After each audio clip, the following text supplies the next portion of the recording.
Yes, No, sir. anybody? Okay, नहीं है, चलो फिर हम आगे चलते हैं. Nobody is having doubts. Okay.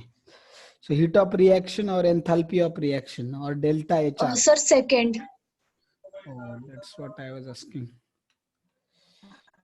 If heat of reaction A plus B, just a minute. A plus 5B gives us 2 moles of C and 3 moles of D is minus 50 kilojoule. What is the heat of reaction? 2 moles of A reacts with 10 moles of B to give 4 moles of C and 6 moles of D. Okay. तो ये reaction के लिए अभी देखिए, तो इसके लिए कितना है, माइनस 50 किलो जूल है ये रिएक्शन को. तो इस रिएक्शन को अगर 2 से मल्टीप्लाई किया तो क्या मिल जाएगा हमें, ये वाला रिएक्शन मिल जाएगा. तो फिर डेल्टा एच को भी क्या करना पड़ेगा, 2 से मल्टीप्लाई करना पड़ेगा ना.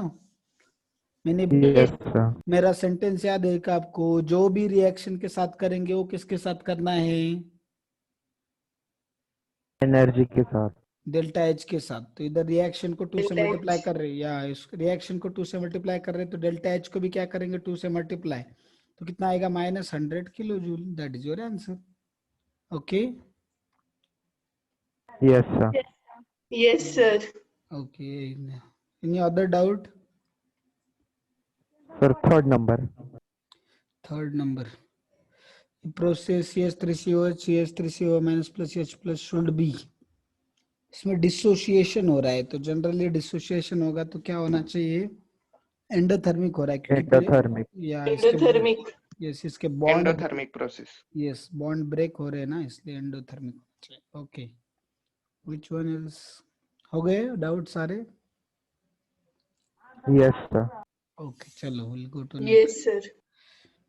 होमवर्क कर रहे ना सब लोग, होमवर्क Yes, किया sir. ना?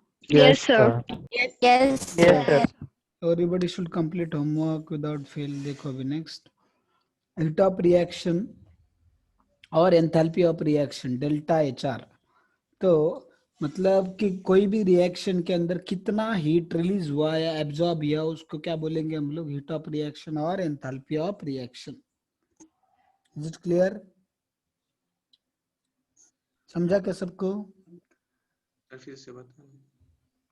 कोई भी रिएक्शन के अंदर जितना भी हीट इवॉल्व या एब्जॉर्ब हुआ उसको क्या बोलेंगे हम लोग, हीट ऑफ रिएक्शन और एंथैल्पी ऑफ रिएक्शन. एक तो एब्जॉर्ब होगा, नहीं तो इवॉल्व होगा.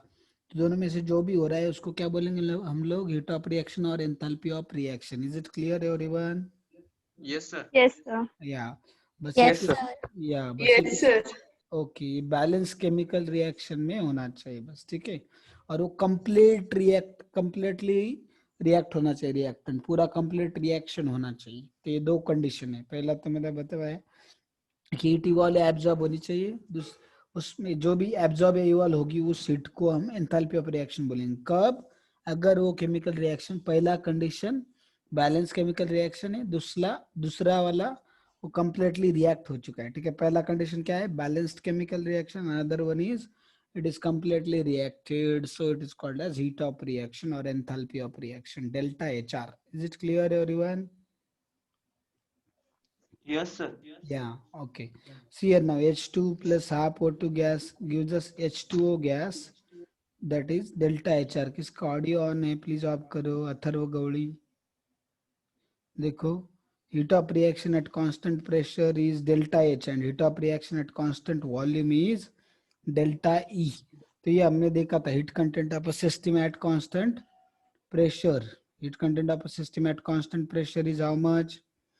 Yes, delta H, enthalpy change, and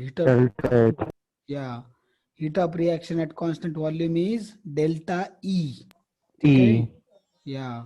Clear? Is this clear everyone? Yes sir. Yes, sir. Yes, sir. Yes, sir. Okay. देखो आगे चलते हैं अभी. तो इसमें देखो, ये जो रिएक्शन है, पहला H2 का 1 मोल, O2 का हाफ मोल एंड H2O का 1 मोल. तो ये रिएक्शन देखो बैलेंस्ड भी है और कंप्लीटली रिएक्ट भी हो रहे रिएक्टेंट्स. तो इसलिए इस रिएक्शन में जो हीट इवॉल्व या एब्जॉर्ब होगा उसको हम एंथैल्पी ऑफ रिएक्शन बोल सकते हैं, ठीक है. समझा? Yes Yes, sir.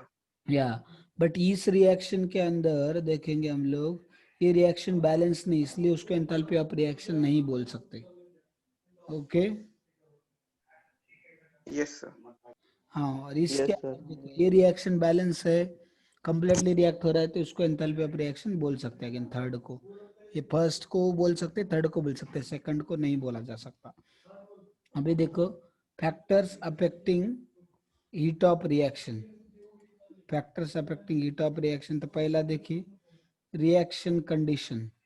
तो केमिकल रिएक्शन जो है कांस्टेंट टेम्परेचर पे होते हैं, ठीक है, कांस्टेंट टेम्परेचर पे किए जाते हैं। तो अगर हम कांस्टेंट टेम्परेचर पे कर रहे हैं या प्रेशर एंड वॉल्यूम जो है उनमें से दोनों में से कोई एक कांस्टेंट और एक वैरी हो रहा है, ठीक है, तो अगर कांस्टेंट प्रेशर पे करेंगे तो जो अमाउंट ऑफ एक्सचेंज है that is enthalpy of reaction, enthalpy change. Constant volume पे होगा तो इंटरनल एनर्जी ऑफ रिएक्शन, तो फिर हमें क्या मिलेगा, delta H is equal to delta E plus delta N G R T. Clear, ये तो देखा है हमने equation. Is it clear everyone? Yes, sir. या Yes, sir.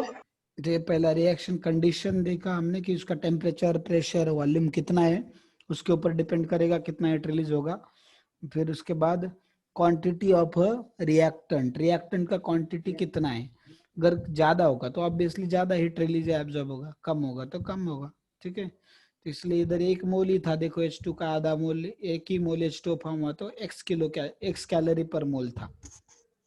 बट अगर इधर 2 मोल फॉर्म हो रहा है तो कितना रहेगा, 2x फॉर्म होगा, 2x किलो कैलोरी। क्लियर, समझे? Yes, sir. Yes sir. या तो क्वांटिटी ऑफ रिएक्टेंट बढ़ गया तो बढ़ेगा, कम होगा तो कम हो जाएगा। तो इक्वेशन को हम अगर कोएफिशिएंट से मल्टीप्लाई करते हैं तो डेल्टा एच को भी उसी कोएफिशिएंट से मल्टीप्लाई करना है, दैट इज आवर रूल। फिर next is physical state of products and reactants, ठीक है, physical state of products and reactant, ठीक है। तभी देखिए उसमें हम देख रहे थे कि ये वाला H2 gas reacts with half mole of O2 gas to give H2O liquid, इससे डेल्टा H क्या मिलेगा, -285.8 किलो जूल पर मोल। फिर दूसरा देखिए H2 gas plus half O2 gas gives us H2O gas. तो इसमें देखो ये जो H2O मिल रहा है हमें लिक्विड स्टेट में मिल रहा है, ये गैसीय स्टेट में मिल रहा है, तो इसलिए लिक्विड स्टेट में हीट क्या है, ज्यादा है उसके अंदर, कितना, -285.8 किलो जूल पर मोल। बट जब ये गैसीय स्टेट में चला गया तो कम हीट रिलीज हो रहा है, ठीक है, क्योंकि उसको गैस में लिक्विड से गैसीय स्टेट में कन्वर्ट करने के लिए भी उसको एनर्जी देना पड़ रहा है ना, उसको एनर्जी की जरूरत पड़ रही कि नहीं? यस, हाँ, इसलिए Yes, sir. इसलिए इसका एनर्जी कम है और इसका ज्यादा है, ठीक है, तो ये हो गया इसमें। फिर देखो अभी फिजिकल स्टेट प्रोडक्ट अगर अलग है डेल्टा एच के वैल्यू से, फिजिकल स्टेट अगर प्रोडक्ट का अलग है किसी डेल्टा एच की वैल्यू से, तो उस टाइम पे फिर अभी देखो मतलब अलग अलग फिजिकल स्टेट के लिए डेल्टा एच की वैल्यू अलग अलग होगी। जैसे इधर लिक्विड स्टेट में क्या थी हमारी, इधर ज्यादा थी, गैसीय स्टेट में कम है, सॉलिड स्टेट में कुछ और अलग रहेगी, ठीक है, समझ में आ रहा है? हर एक स्टेट में डेल्टा एच की वैल्यू अलग अलग होगी। So that means from this we can understand that enthalpy change depends on the physical states of reactant and products.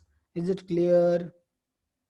Yes, sir. Yes sir. Yes, sir. Yeah, so see now physical, again next allotropic form, physical nature of reactant। तो देखो graphite है, graphite का oxidation हो रहा है तो CO2 form होगा, तो हमें हीट कितना रिलीज हो रहा है, 393.5 किलो जूल पर मोल। बट अगर वही डायमंड का होता है तो ज्यादा रिलीज होती है, क्योंकि डायमंड क्या है, ज्यादा स्टेबल है, फिजिक्स के हिसाब से और केमिस्ट्री के हिसाब से ग्रेफाइट स्टेबल है, इसलिए इसमें कम एनर्जी रिलीज हो रही। तो क्योंकि वो स्टेबल है इसका मतलब उसके पास पहले से ही कम एनर्जी है, इसलिए जब उसका किसी में कन्वर्जन होगा तो कम हीट रिलीज होगी।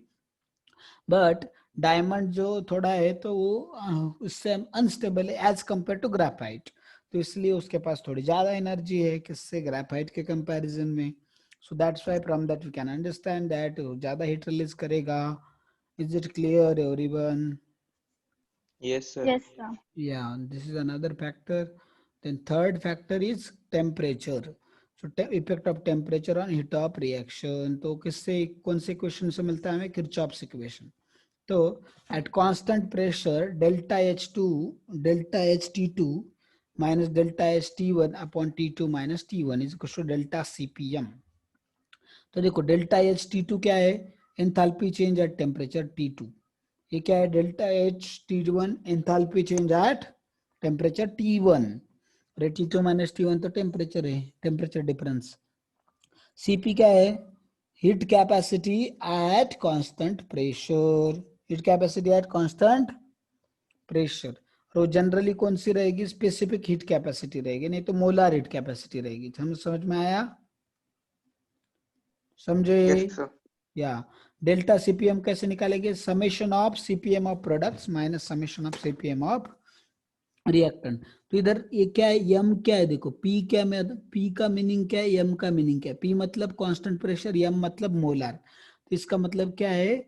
Change in molar heat capacity at constant pressure. इस कांस्टेंट प्रेशर पे देख रहे हैं हम लोग, ठीक है। तो delta CPM is equal to summation of molar heat capacity at constant pressure of products minus summation of molar heat capacity of reactant and at constant pressure। तो जितने भी प्रोडक्ट है उन सब की जो मोलर हीट कैपेसिटी है उसको ऐड करो, माइनस क्या करो? जितने भी रिएक्टेंट है उनकी molar heat capacity at constant pressure add करो और उसको प्रोडक्ट में से सब्सट्रैक्ट करो। So will get delta CPM. Is it clear? Yes, sir. या Yes. कांस्टेंट वॉल्यूम होगा तो एनर्जी चेंज जो हो रहा है उसको हम एंथैल्पी, इंटरनल एनर्जी चेंज बोलेंगे। जैसा कांस्टेंट प्रेशर पे एंथैल्पी चेंज, तो वैसे कांस्टेंट वॉल्यूम पे क्या बोलेंगे? Internal energy change. तो delta E T two minus delta E T one upon T two minus T one is equal to delta CVM. ठीक है, तो ये क्या है? CVM, delta CVM. हम देखते कि क्या होगा वो? Molar heat capacity at constant volume change. और वो कैसे निकाले जाएंगे हम लोग?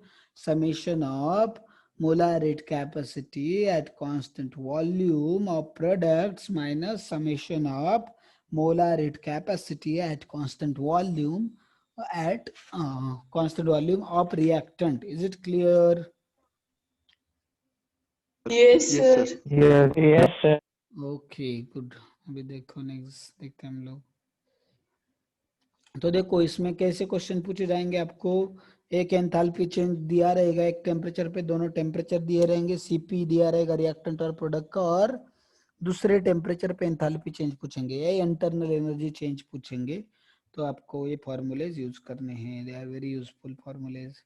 Next, types of heat of reaction. तो there are various types of heat of reaction. First is heat of formation और enthalpy of formation, delta H F और डेल्टा। तो ये देखो इसको ऐसा भी लिख सकते हैं हम लोग, डेल्टा एच एफ और डेल्टा या पी एच ऐसे भी लिखा जा सकता है। Both are the symbols of delta H only. तो एंथैल्पी ऑफ फॉर्मेशन, तो इसमें कंडीशंस क्या क्या है देखो। पहले क्या है? 1 mole of substance is form. कितना सब्सटेंस फॉर्म होना चाहिए? 1 One mole. mole. First Mole. Condition, या फर्स्ट कंडीशन किससे? From their element. This is second condition, ठीक है, फर्स्ट सेकंड, ठीक है, समझा? समझा क्या? Yes, sir. या थर्ड Yes, कंडीशन, sir. या थर्ड कंडीशन क्या? Most abundant naturally, in their most abundant naturally occurring form, मतलब their standard and stable state form. तो थर्ड स्टेट होना चाहिए, थर्ड कंडीशन है आपका। पहले तो 1 मोल ही प्रोडक्ट बनना चाहिए। दूसरा, वो प्रोडक्ट जिस एलिमेंट से बना है उसी एलिमेंट से ही बनना चाहिए, किसी दूसरे कंपाउंड से नहीं बनना चाहिए, वो सिर्फ एलिमेंट से बना हुआ होना चाहिए। तीसरा, वो जो एलिमेंट्स लेंगे वो स्टैंडर्ड स्टेट में होने चाहिए उनकी, तभी हम उसको क्या बोलेंगे? एंथैल्पी ऑफ फॉर्मेशन बोलेंगे, नहीं तो नहीं बोलेंगे। Is it clear everyone? समझा? 3 condition. Yes, sir. Yes, sir. Yes, sir. देखो अभी, reference state of oxygen. Yes, sir. Okay, reference state of oxygen, carbon and sulfur are O2 gas, carbon graphite, sulfur rhombic respectively। ठीक है, तो हम देखा standard molar enthalpies of formation जो है उनका देखना है हमें। तो H2 gas reacts with half mole of O2 gas to give H2O liquid, that is enthalpy of formation. तो इसको एंथैल्पी ऑफ फॉर्मेशन बोल सकते हैं। क्यों? देखो एक ही मोल प्रोडक्ट फॉर्म हो रहा है, एक मोल। उसके बाद दूसरा एक किसका बना हुआ है H2O, कौन से एलिमेंट का बना हुआ है? Hydrogen and oxygen. Hydrogen and oxygen. तो हाइड्रोजन एंड ऑक्सीजन। या तो रिएक्टेंट में क्या दिख रहा है आपको? हाइड्रोजन एंड ऑक्सीजन ही दिख रहे हैं, बराबर है? बराबर कि नहीं? समझ में आ रहा है क्या? Yes sir. ओके, तो Yes, sir. यस मैंने सर। बताया रिएक्टेंट में उधर हाइड्रोजन एंड ऑक्सीजन ही दिख रहे हैं हमें, तो H2O लिक्विड जो मिला हमें, तो ठीक है। और वो रिएक्टेंट भी उनके स्टैंडर्ड स्टेट में है। कौन से स्टेट में है? They are in their standard state में है। उससे ही हमारा वो जो कंपाउंड है वो फॉर्म हो रहा है, वो उनके स्टैंडर्ड स्टेट में, और उससे उनका कंपाउंड फॉर्म हो रहा है। तो इसलिए वो जो एंथैल्पी चेंज होगा हम उसको एंथैल्पी ऑफ फॉर्मेशन या हीट ऑफ फॉर्मेशन बोल सकते हैं, बराबर है? समझे कि नहीं? Are you understanding this yes guys? Sir. Yes sir. Yes, sir. Okay, देखो अभी ना हाफ मोल्स, अभी अगर हम देखते हैं HNO3 अगर नाइट्रिक एसिड का कितना मोल फॉर्म हो रहा है? 1 मोल। तो पहला कंडीशन सेटिस्फाइड। दूसरा क्या कंडीशन है? देखो ये कौन से एलिमेंट का बना है HNO3? Hydrogen, nitrogen and oxygen. Reactant में वही तीनों है क्या? देखो उन तीनों को छोड़ के कुछ और है क्या? No, sir. No sir. नहीं। Second condition is sir. Okay, second condition is also fulfil. Third condition, वो तीनों रिएक्टेंट उनके स्टैंडर्ड स्टेट में है क्या? देखो हाइड्रोजन का standard state H2 gas, nitrogen का Yes. N2 गैस, ऑक्सीजन का O2 गैस, तो तीनों भी अपने अपने स्टैंडर्ड स्टेट में है। इसका यस नहीं सर। है। Yes, इसका sir. इसका मतलब ये, इसको भी एंथैल्पी ऑफ फॉर्मेशन बोल सकते हैं। इसमें भी देखेंगे तो वही सेम कंडीशंस अप्लाई होंगी, and it can be also to be said as enthalpy of formation. So this is enthalpy of formation. Application of enthalpy of formation क्या है देखिए। So heat of reaction अगर हमें कैलकुलेट कर, suppose ये reaction दिया है, A small a moles of capital A, small b moles of capital B reacts with each other to form small c moles of capital C and small d moles of capital D. So in that case, if it is asked to you that please find out the heat of reaction or enthalpy of reaction, then how it can be found out? It can be found out by using this formula, summation of enthalpy of formation of products minus summation of enthalpy of formation of reactants. Clear? Is this clear everyone? Yes sir. Yeah. Yes. Yes, sir. So how many reactant and products are there? So first we'll take product. So we have product C. So enthalpy of formation of C. But how many moles of C are there? Small c. That's why you have to multiply it by small c. Then again we have multiplied by small d. Enthalpy of formation of D. Minus, but देखो minus जब भी लेते हैं तो सारे reactant को bracket में डाल के पहले उनको ऐड करो, बाद में सब्सट्रैक्ट करो। ये भी सब्सट्रैक्ट करने से पहले सारे प्रोडक्ट को ऐड करो, देन उसमें से रिएक्टेंट को सब्सट्रैक्ट करो, ठीक है। तो enthalpy of formation of A into क्या करना पड़ेगा? Small A. Enthalpy of formation of B into क्या करना पड़ेगा? Small B. So this is very important formula, please remember this. Is it clear? Yes sir. Yes, sir. Yes sir. Yes, Yes, sir. sir. Yeah, okay, we'll move ahead. See now, standard condition means how much, इस chapter में देखो, in this chapter pressure is 1 atmosphere, temperature is 298 Kelvin or 25 degree Celsius. तो standard heat of formation मतलब अगर मैंने heat of formation को 1 atmosphere और 298 kelvin पे कैलकुलेट किया तो उसको क्या बोलेंगे? Standard heat of formation. Formation. या एंड उसको डिनोट किया जाएगा डेल्टा एच एफ नॉट से। Delta H F not, not दिया है उसके सर के ऊपर, दिख रहा है? Is it Yes clear? sir. Standard. Yeah. So standard heat of formation of all the elements in the stable standard state is taken to be 0. ठीक है। कोई भी एलिमेंट का अगर वो उनके स्टैंडर्ड स्टेट में है, स्टेबल स्टेट में, तो उसका हीट ऑफ फॉर्मेशन हमेशा कितना कंसिडर किया जाता है बच्चों? Zero. Zero, it is considered as zero, top formation is considered to be zero. तो देखिए कार्बन का स्टैंडर्ड स्टेट या रेफरेंस स्टेट कौन सा है? Carbon graphite, not diamond, neither fullerene.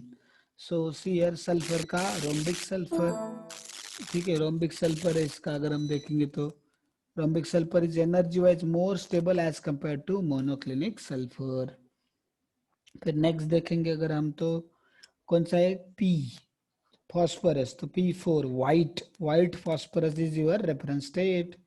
Then oxygen O2 gas is your reference state. Hydrogen H2 gas.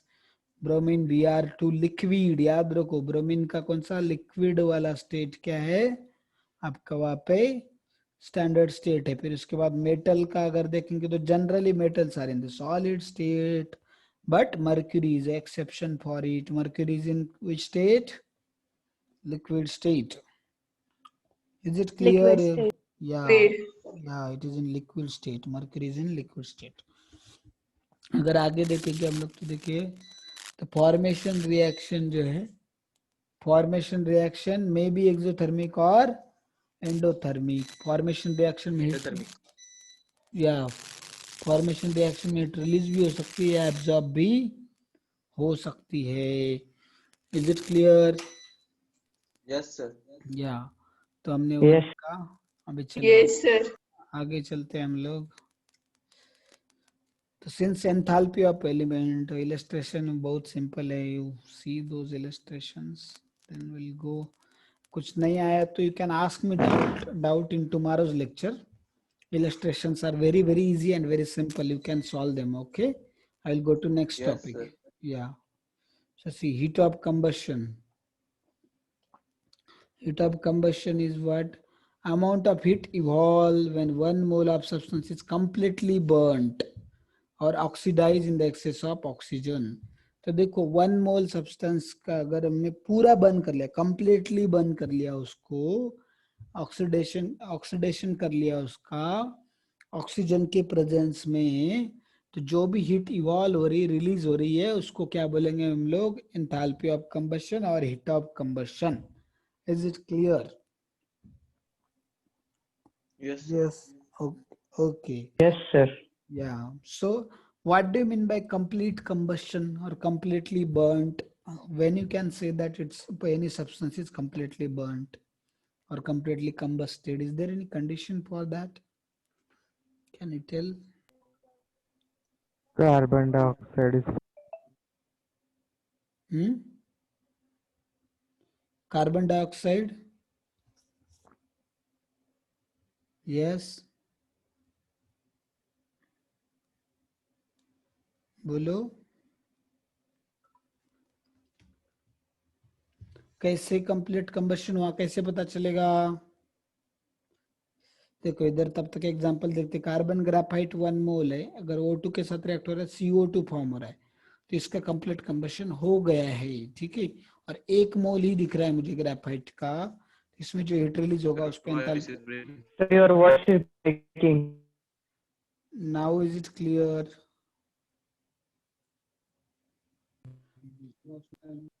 Now is it clear? Sir, आवाज नहीं आ रहा. Sir, voice is breaking. अभी अभी देखो, अभी आ रहा है? No. No, नहीं? still leaking. Oh, I see. Just a minute. Huh? Now, I check now. Is it okay now? Is it fine now? Yes, everyone.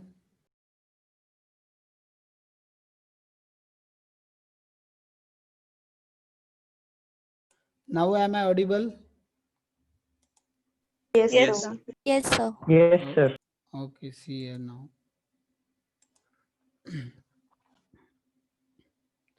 So I was telling that कि देखो इसमें एंथैल्पी ऑफ कंबशन जो है, enthalpy of combustion की बात कर रहे थे हम लोग, है ना? तो किधर थे हम लोग? नीचे और थे।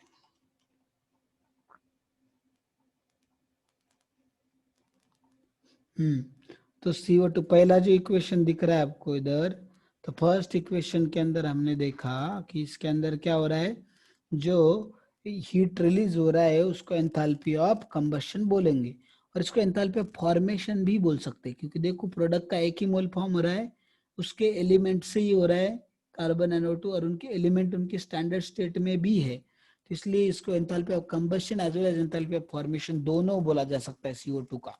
Is it clear? Yes. Sir, Your voice is Your voice is breaking. breaking. Oh, I see. Okay, just a minute.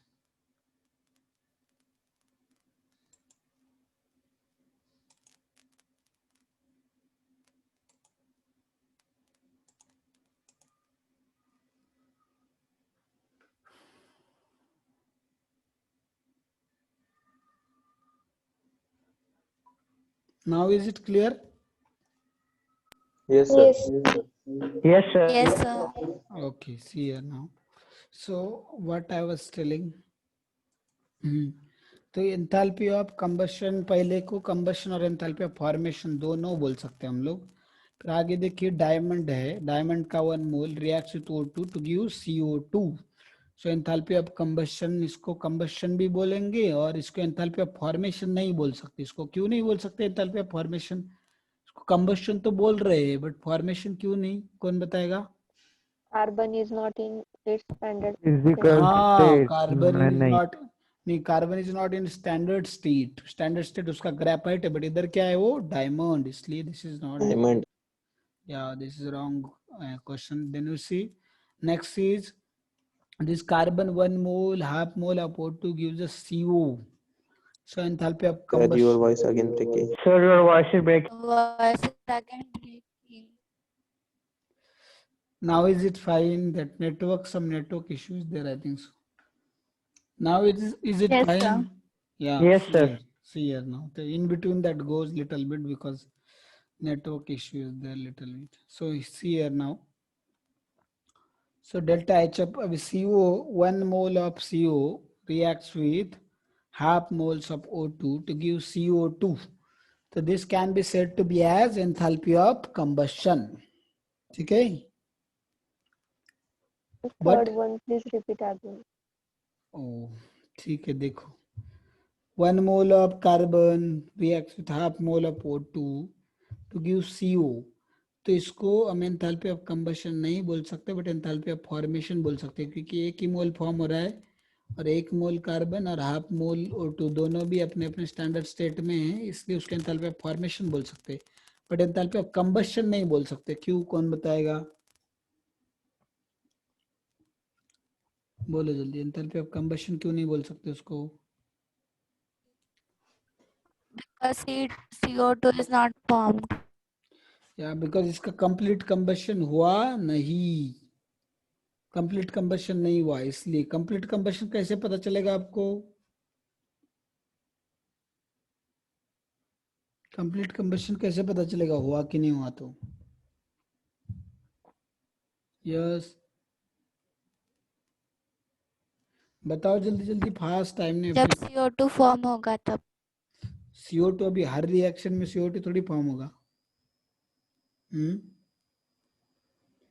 Every reaction CO2 will not be Sir, form. half O2 है. क्या क्या? नहीं, half O2 is not a problem. देखो इधर combustion इसका कर रहे carbon का, तो इसका 1 मोल है, दैट इज सफिशिएंट। बाकी का कितना मोल रहे डजंट मैटर। अगर कोई सब्सटेंस में कार्बन ही नहीं है तो फिर उसका कंबशन हुआ तो फिर उसको कैसे, कार्बन डाइऑक्साइड तो फॉर्म ही नहीं होगा, फिर आपको कैसे पता चलेगा?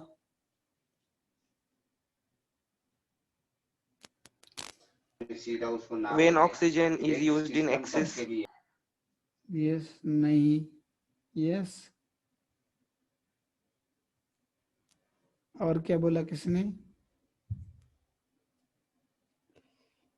यस, योर वाइफ, बोलो जल्दी जल्दी फास्ट। सिंपल, देखो कोई भी कंपाउंड है उसके सेंट्रल एटम जो है अगर उसके हाईएस्ट ऑक्सीडेशन स्टेट में है तो कंप्लीट कंबशन हुआ, नहीं तो नहीं हुआ। से इधर CO2 में जो कार्बन है तो CO2 में अगर देखेंगे तो वे -2 कितना हो गया, -4 ऑक्सीजन का, और इसका कार्बन का कितना आ गया, +4 ऑक्सीडेशन स्टेट। तो कार्बन का +4 ऑक्सीडेशन स्टेट है, इसलिए उसका कंप्लीट कंबशन हुआ, क्योंकि कार्बन का हाईएस्ट ऑक्सीडेशन स्टेट +4 ही होता है। बट CO के अंदर कार्बन का ऑक्सीडेशन स्टेट +2 आ रहा है, इसका -2 है, तो इसलिए वो उसका हाईएस्ट ऑक्सीडेशन स्टेट में प्रेजेंट नहीं है, इसलिए हम बोलेंगे वहां पे वो कंबशन कंप्लीट नहीं हुआ, इसलिए उसको एंथैल्पी ऑफ कंबशन नहीं बोल सकते। Is it clear everyone? Is it clear? Yes. या Yes, sir. और ऑक्सीडेशन स्टेट कैसे निकालना है, that we are going to study in redox reaction नाम का हमारा चैप्टर है, उसके अंदर हम लोग देखने वाले। So don't worry about that we are going to see in the redox reaction. Okay, is it clear? Yes. Sir, your voice is breaking. Sir, your voice is breaking. Now is it coming? Now is it clear? Yes, Yes, sir. Yeah, some Yes, electricity. sir. Okay, देखो CO 1 mole reacts with half mole of O2 gives us CO2. So that is enthalpy of combustion and enthalpy of formation. ठीक है, enthalpy of combustion, इसको enthalpy of combustion बोल सकते, formation नहीं, क्योंकि formation में इधर कंपाउंड नहीं चाहिए, CO कंपाउंड है, उधर अगर एलिमेंट होता, कार्बन होता तो हम बोल सकते थे, बट उधर CO है जो कि कंपाउंड, इसलिए एंथैल्पी ऑफ फॉर्मेशन नहीं बोल सकते, बट कंबशन बोल सकते। ठीक है, समझे क्या? Yes. Yes, sir. Okay, heat of combustion is Yes, always sir. Exothermic condition. अगर नहीं दिया है तो by default you should consider standard enthalpy of combustion, अगर नहीं दिया है तो। फिर अगर रिएक्शन में देखते हैं कि heat of combustion reactant product के गिवन में, तो देखो फार्मूला क्या आ रहा है उधर।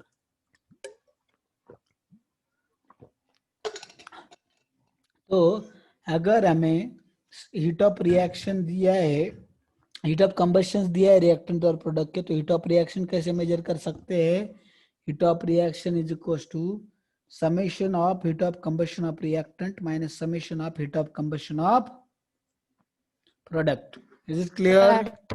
या Yes, sir. Yes, तो sir. देखो ये फॉर्मूला ऐसे एक Yes, sir. दो ही फॉर्मूले जिसमें रिएक्टेंट माइनस प्रोडक्ट है, बाकी सब फॉर्मूले में प्रोडक्ट माइनस रिएक्टेंट है। तो ये देखो, ये फॉर्मूला जो है उसमें, ये फॉर्मूला जो है उसमें देखो क्या, enthalpy of combustion of reactant minus enthalpy of combustion of product.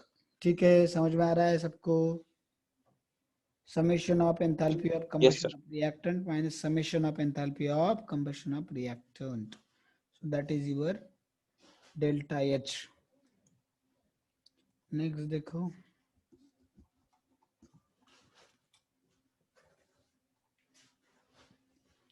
application of heat of combustion, calorific value of or fuel value, calorific value और fuel value। ठीक है, किसका? Amount of heat evolve when 1 gram of substance, जब 1 gram of substance को क्या किया हमने, उसको कंप्लीटली बर्न किया, ऑक्सीडाइज किया, तो जो भी हीट रिलीज होता है उसको हम कैलोरीफिक वैल्यू बोलते हैं। समझा? What is calorific value? Yes. क्या होता है कैलोरीफिक वैल्यू? अभी तो बताया मैंने, 1 ग्राम सब्सटेंस को, किसी को भी फूड को, फ्यूल को बर्न किया तो जो हीट इवॉल्व होता है उसको क्या बोलते हैं? Calorific value. सो तो नहीं रहे ना? Calorific value. Calorific value. Calorific value. Yes, जाग रहे हैं ना कि सो गई? जाग रहे। हाँ, जागो। No, sir, नहीं सुन. जाग रहे sir.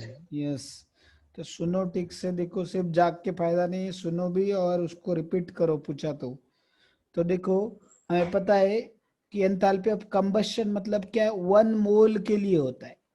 तो अगर हमें 1 ग्राम के लिए चाहिए तो 1 मोल में कितना मास होता है? मॉलिक्यूलर वेट जितना। मॉलिक्यूलर वेट जितना। इसलिए एंथैल्पी ऑफ कंबशन जो है उसको अगर हम मॉलिक्यूलर वेट से डिवाइड करेंगे तो हमें क्या मिलता है? Calorific value. क्या मिलता है? Calorific value. Calorific value. Calorific value. Yes, और एंथैल्पी ऑफ कंबशन का यूनिट होता है किलो जूल या किलो कैलोरी वगैरह वगैरह, वो सब है। तो इसको क्या लगा देने का? बस पर ग्राम, किलो जूल पर ग्राम या किलो कैलोरी पर ग्राम, ये वाला हमने उधर लगा दिया, ठीक है, समझा सबको? Yes, Yes, sir. sir. या तो हो गया calorific value, kilo joule per ग्राम या किलो कैलोरी पर ग्राम वगैरह वगैरह। फिर नेक्स्ट देखते हैं हम लोग गोल्डन की points. Heat of combustion reaction is always exothermic. Heat of combustion of reaction हमेशा क्या होता है? एक्सोथर्मिक। अगर Exothermic. Exothermic. या कंडीशंस अगर Exothermic. टेम्परेचर प्रेशर कंडीशन नहीं दिए तो बाय डिफॉल्ट क्या समझना है? स्टैंडर्ड कंडीशंस, ठीक है? Yes, sir. या Yes, sir. अभी और Yes, देखो, sir. Maximum value of calorific value, value कितना रहेगा? जो कैलोरीफिक वैल्यू का ज्यादा से ज्यादा वैल्यू है वही क्या रहेगा? आपका फ्यूल का मैक्सिमम इफिशियंसी रहेगा। और जिस फ्यूल का ज्यादा वैल्यू कैलोरीफिक वैल्यू उतना वो अच्छा फ्यूल, जितना ज्यादा कैलोरीफिक वैल्यू उतना वो क्या रहेगा? अच्छा फ्यूल रहेगा। Best fuel. यस। Yes, sir. तो hydrogen gas has the highest calorific value, कितना है? 150 kilo joule per gram. But उसको डोमेस्टिक और इंडस्ट्रियल फ्यूल करके यूज नहीं करते हैं क्योंकि there are some technical problem. But rocket में वगैरह वगैरह, स्पेस साइंस में देखते हैं हम लोग, अपोलो मिशन में वगैरह उधर यूज किया गया था उसको, ठीक है? तो स्पेस साइंस में उसको यूज यूज किया जाता था या किया गया है ऑलरेडी उसको, हाइड्रोजन को, ठीक है? क्योंकि वो बेस्ट फ्यूल है इसलिए। Is it clear? Yes, Yes. sir. Yes, sir. Yes. Yes, sir. या देखो अभी next, Yes, sir. so these illustrations you can go through them and you can solve them. Again next is देखो heat of neutralization. Heat, अभी देखो neutralisation मतलब क्या? when 1 gram equivalent of acid completely reacts with 1 gram equivalent of base and forms salt and water, then it is called as heat of Neutralization. that is called as neutralization. Yes, Neutralization. neutralization. Whatever heat is evolved during that